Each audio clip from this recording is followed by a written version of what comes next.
বাংলাদেশের নারী ফুটবল দলের ভবিষ্যৎটা আলটিমেটলি কি?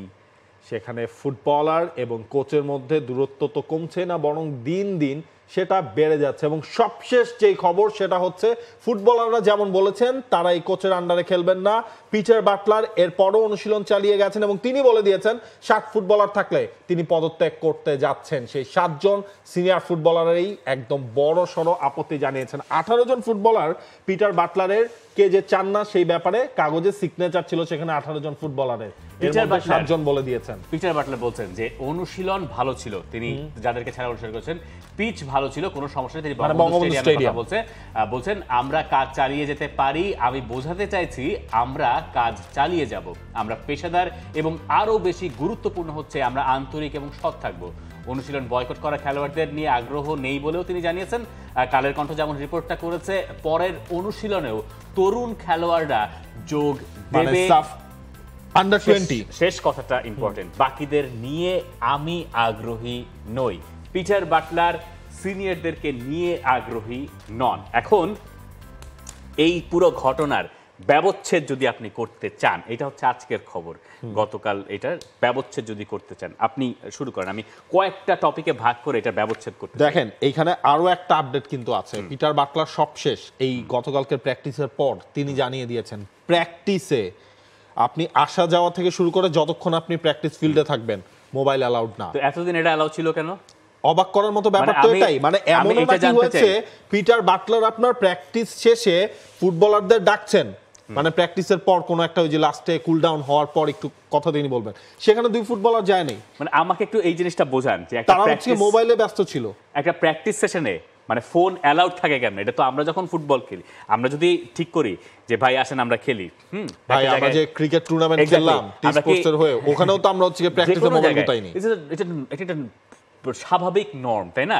যে অনেক বাসায় তো খাইতে বসলে ডাইনিং টেবিলে ফোন দেখলে খাইতেই দিবে না ডাইনিং টেবিলে, এরকম নিয়ম আছে। তো সব জায়গাতে একটা নিয়ম আছে। ট্রেনিং গ্রাউন্ডে ফোন থাকবে কেন? ফোন থাকবে বাসে যখন উঠতেছি তখন। আর আমার কথা হচ্ছে যে আমার যদি প্রতিদিনের ছবি লাগে, লাগতেই পারে। আজকাল একটা ব্যাপার কি জানেন, মানে এই যে সোশ্যাল মিডিয়ার যে অ্যাটেনশনটা, এইটা তো এই আমলের জিনিস। লামিন ইয়ামালও টিকটক করেন, এটা তো সত্যি কথা। লামিন ইয়ামালের নাচ আছে, গান আছে, কিন্তু তিনি এটার সঙ্গে তো তার প্রফেশনালিজম বা খেলাটাকে গুলিয়ে ফেলছেন না, যে কারণে হয়তো এত বেশি আলোচনা বা সমালোচনা, বা ওইটা তার সোশ্যাল মিডিয়া তার আর্নিং এর জায়গা হয়তো না। তো এই জিনিসটা আসলে এতদিন কিভাবে অ্যালাউ হয়েছে, কে অ্যালাউ করেছে, এইটাই তো আসলে অবাক করার। দেখেন এখানে আসলে ভাইস ভার্সা কিছু জিনিস আছে। মানে এইখানে ধরেন ফুটবলারদের দায় আছে, বিএফএফ এর দায় আছে, এবং কোচের হচ্ছে গিয়ে আমি মানে ধরেন কোচের দায় বলবো না কোন সেন্সে, উনি কি করছেন, উনি কড়াকড়ি আরোপ করছেন। হ্যাঁ, এখন হয়তো উনার মানে আচরণগত কিছু দায় আছে, তাও সেটাকে আপনি দায় বলবেন কোন সেন্সে? বাংলাদেশের সংস্কৃতি বা বাংলাদেশের যেই ধারায় আসলে তারা খেলেছিল সেই ক্ষেত্রে আপনি বলতে পারেন, কিন্তু এটা বলাও কিন্তু আলটিমেটলি রাইট না। আচ্ছা, এবার আমি একটু সময় নিয়ে বলি যদি অনুমতি দেন। আমি এটাকে কয়েকটা ভাগে ভাগ করতে চাই। আমি এই দায়টা পুরো ঘটনার এটা আমি একটা ফিয়াস্কো বলতে চাই, আমি এটা বলতে চাই এটা ফাইজলামি, আমি এটা বলতে চাই এটা তামাশা। এবং এই তামাশার দায়টা আমি আসলে ফুটবল ফেডারেশনের ওপরেই দিতে চাই। এটা কেন দিতে চাই সেটা আগে আমি একটু আমার মতো করে ব্যাখ্যা করি। প্রথমত, আপনার কোচ হচ্ছে পিটার বাটলার, যাকে সাফে আপনি নিয়েছেন, সাফে তিনি গেলেন এবং সাফ জিতলো, মেয়েরা সাফ জিতলো। সেই ম্যাচে ঝামেলা হয়েছে। মনিকা চাকমা যখন ইন্টারভিউটা দিলেন যে কোচের কথা ভালো লাগে না, টুর্নামেন্ট চলে, আপনি তখন কি ডিসিপ্লিনারি অ্যাকশন নিয়েছিলেন? কিছুই নেন নাই, জিরো। আপনি এটা ছাড় দিয়েছেন। আপনি একটা টুর্নামেন্ট চলার সময় কি আপনার প্লেয়ার কি কোচের এগেইনস্টে কোনো কথা বলতে পারে না? তো ওইটা হয়তো এইভাবে ধরা হয়েছে যে মেয়েদের বা প্লেয়ারদের একটা নাইভ ডিসিশন ছিল। ওইটা সাফ জিতেছে, আমরা দেখলাম যে মেয়েরা ছাদখোলা বাসে আনন্দ করছে, একপাশে পিটার বাটলার নিরিবিলি বসে আছেন, তার কোনো রিয়াকশন নাই, অ্যাকশন নাই, কিছুই নেই। তো ভালো কথা, আমরা ভাবলাম যে এইটা তাহলে কোনো একটা দফা রফাতে হবে, হয় প্লেয়াররা থাকবে নাহলে কোচ থাকবে, এর তো কোনো ইন বিটুইন কিছু নাই, ঝামেলা লাগছে, মানে সমঝোতা হবে। যখন নতুন কন্ট্রাক্টটা সাইন করা হলো তখন কি আপনি ভাবেন নাই বা আমরা কি ধরে নেই যে নিশ্চয়ই কোনো একটা সমঝোতা হয়েছে? ভাবছি তো, তাই না? আচ্ছা, গেল। এইবার আসি আমি মূল অংশে। আমি কোচ, আমি পিটার বাটলার, হ্যাঁ, আমি পিটার বাটলার যদি আপনার সাথে কন্ট্রাক্ট সাইন করি, তার আগে আমি আপনাকে কয়েকটা শর্ত দিব যে এই প্লেয়াররা তো আমার সাথে এই আচরণ করছে, হ্যাঁ, আমি তো এইখানে যদি কন্ট্রাক্ট সাইন করাই, তাহলে আপনি আমাকে এই শর্ত দিবেন যে আমি তাহলে নতুন প্লেয়ার নিয়ে খেলবো, এই করবো সেই করবো।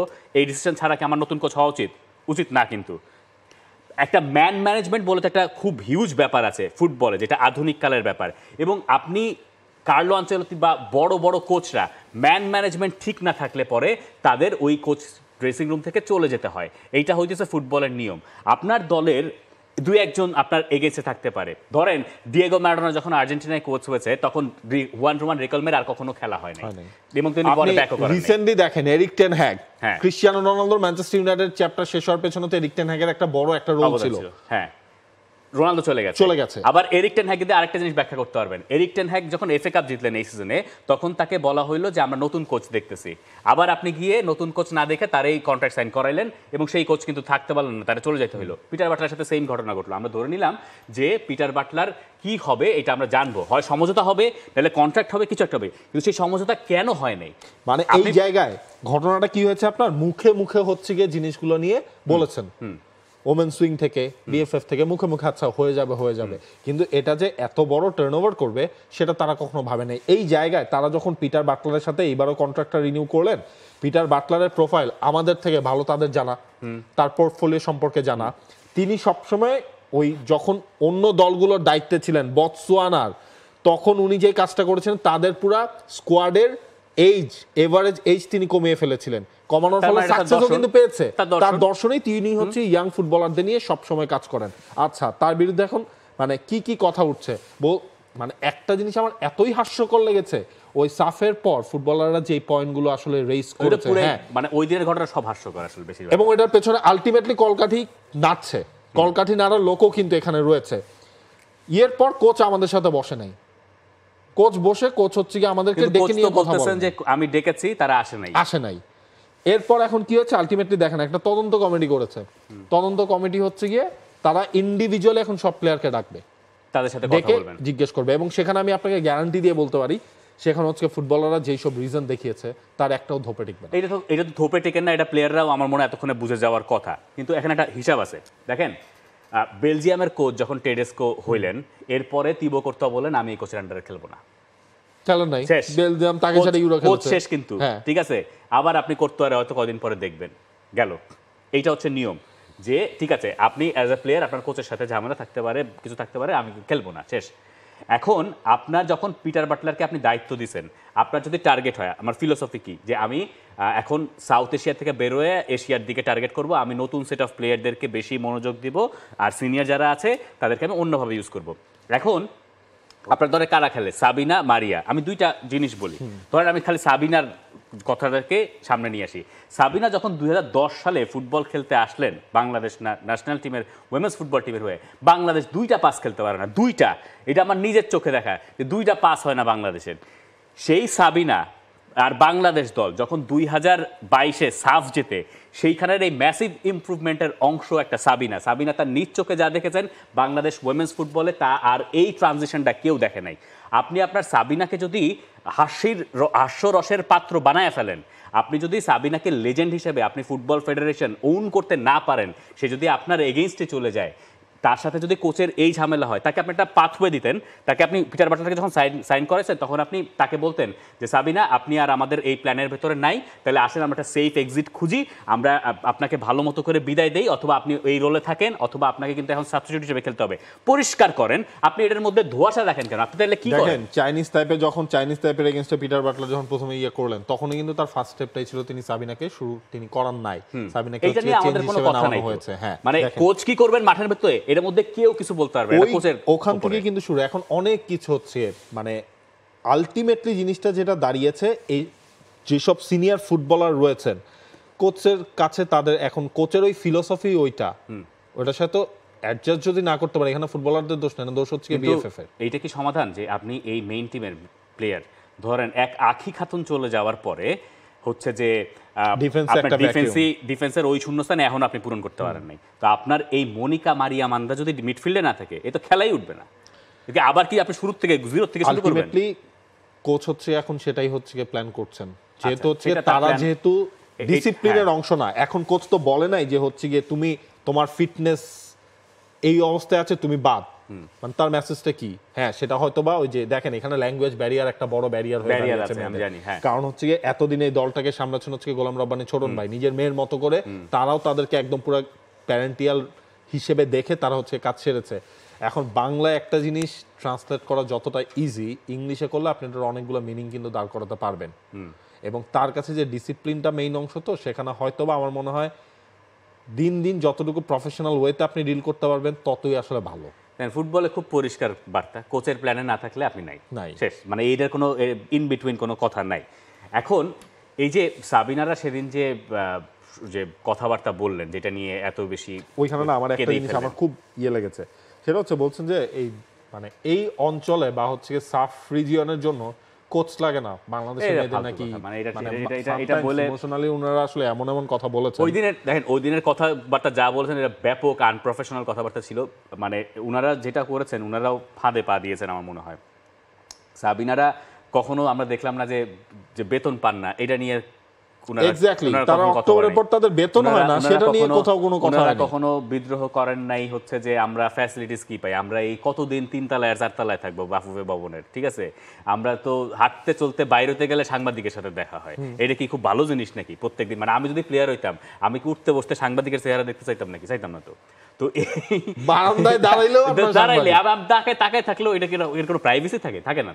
তো উনারা এইসব যৌক্তিক বিষয় না নিয়ে ও এই কিছু অযৌক্তিক বিষয় সামনে নিয়ে এসে নিজেদেরকে আসলে একটা মানে নিজেদের যে ভারটা এটা আসলে কমায় ফেলছেন। এখান থেকে তাদের সরে আসা উচিত, সরে আসার সময় আছে বলে আমি বিশ্বাস করি। আবার পুরা জিনিসটা যেমন বাংলাদেশ ফুটবল ফেডারেশনের একটা স্ট্যান্ডকে আমি আবার এটাতে সমর্থন করি। ফুটবল ফেডারেশনের আমি দুজনের মন্তব্য পড়তে পারি। একটা হচ্ছে ইমরুল হাসান যেটা বলেছেন যে বাংলাদেশ ফুটবল কারো কাছে জিম্মি থাকতে পারে না, এটা একদম সত্যি কথা, এটা প্রমাণ করতে পারতে হবে। দ্বিতীয়ত হচ্ছে আপনার হিলটন সাহেব, উনি আবার আরেকটা কথা বলছেন তারও আগে, একটা স্ট্রং স্ট্যান্ড নিয়েছেন।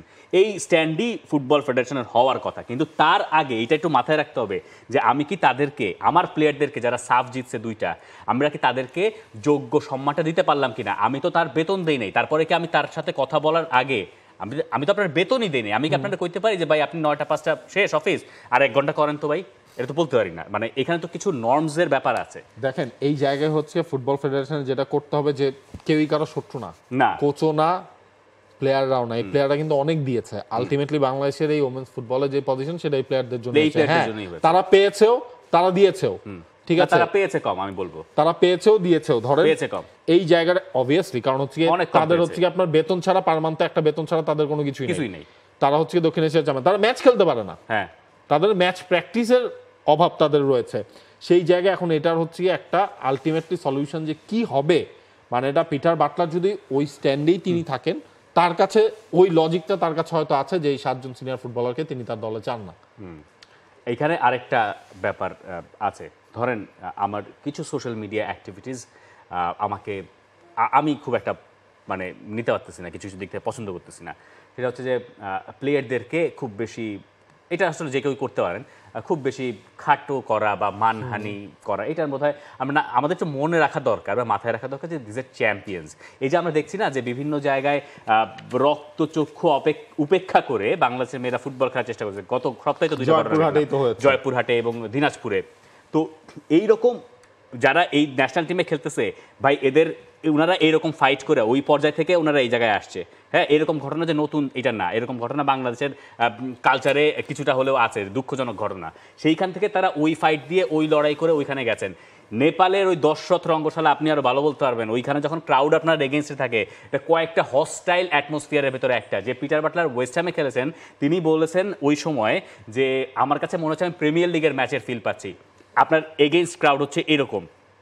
সেই জায়গায় যখন ঋতুপর্ণারা চুপ করতে বলেন, এটা বোঝায় যে তারা আসলে কতখানি আত্মবিশ্বাস এবং শক্তিশালী মানসিক দৃঢ়তার পরিচয় দেন। তো তার ঠিক উল্টো ঘটনা তারা সেদিন হচ্ছে ঘটিয়েছেন। তো মানুষজন যেটা হয়েছে, সাধারণ মানুষ যারা অনেকে আছেন, আমি তাদেরকে অনেকভাবে পুরো ঘটনার ব্যাখ্যা করতে দেখেছি। এখন দুঃখজনক হইলেও ঘটনা হচ্ছে এইটা যে বাংলাদেশের ফুটবলের খবর বা মেয়েদের ফুটবলের খবর লোকেরা বা বেশিরভাগ লোকে রাখেন হয় জিতলে আর নাইলে কানলে, ইন বিটুইন যা থাকে সেই সময় যেহেতু আমরা খবর রাখি না, আমরা পরিষ্কারভাবে একটা মন্তব্য ছুড়ে দিচ্ছি যেটা আসলে পুরো ভোলাটাইল সিচুয়েশনটাকে খুব একটা সাহায্য করতেছে না। আমরা কিছুই বোঝার চেষ্টা করতেছি না, আমরা মেয়েদের ব্যাপারটাও বুঝতেছি না, পিটার বাট্টারের ব্যাপারটাও বুঝতেছি না, বা কোথা থেকে ঘটনা কোথাও কোন পর্যন্ত এসেছে। আমি ওদিন দেখলাম মানে ডিফারেন্ট প্রফেশনে যে কয়েকজন ধরনের ইনফ্লুয়েন্সার হোক বা ওরা না জেনে বুঝে জিনিসটার মধ্যে আসলে কমেন্টস করে যাচ্ছে, এবং এটা তো ভয়ঙ্কর, এটা বাজে বার্তা দিচ্ছে, পাশের দেশে পুরো বিশ্ব জুড়ে বাজে বার্তা দিচ্ছে। আমরা চাইবো যে এই ঘটনার একটা ভালো সমাধান। তবে দিন শেষে একটা জিনিস মনে রাখা উচিত, ডিসিপ্লিনের উপরে আসলে কিছু নাই। দিন শেষে একটা জিনিস মনে রাখা দরকার যে দেশের উপরে কিছু নাই, এবং দেশের যে স্বার্থ তার উপরে কিছুই না, কেউ না, আপনি তো নাই, মানে কোনো footballer, in fact Lionel Messi, Cristiano Ronaldo তারাও আসলে নন, কিন্তু তারপরও রোনালদো মেসিরা থাকেন, তাদেরকে সম্মান জানানো বাকিদের দায়িত্বের ভেতরে পড়ে, তাই না? আমরা তো দেখি যে মেসি একটা অবসর নিলেও তার পক্ষেও পাওয়া যায়, বিপক্ষেও পাওয়া যায়, কিন্তু অনেক মেয়ে ফুটবলারদের ক্ষেত্রে দেখলাম যে না, ঘটনাটা তাদের বেশিরভাগটাই বিপক্ষে। এরকম বিরুদ্ধাচারণও যারা আপনাকে দেশকে এরকম সম্মান দিয়ে এনেছে, এইটাও আসলে খুব ভালো কিছু না, এটা বাকিদের জন্য খুব ভালো বার্তা দেয় না। বাংলাদেশ প্রিমিয়ার লিগ 2025, 7টি দলের জমজমাট লড়াইয়ের মাধ্যমে পুরো দেশ। দেখতে চোখ রাখুন টি স্পোর্টস নেটওয়ার্কে।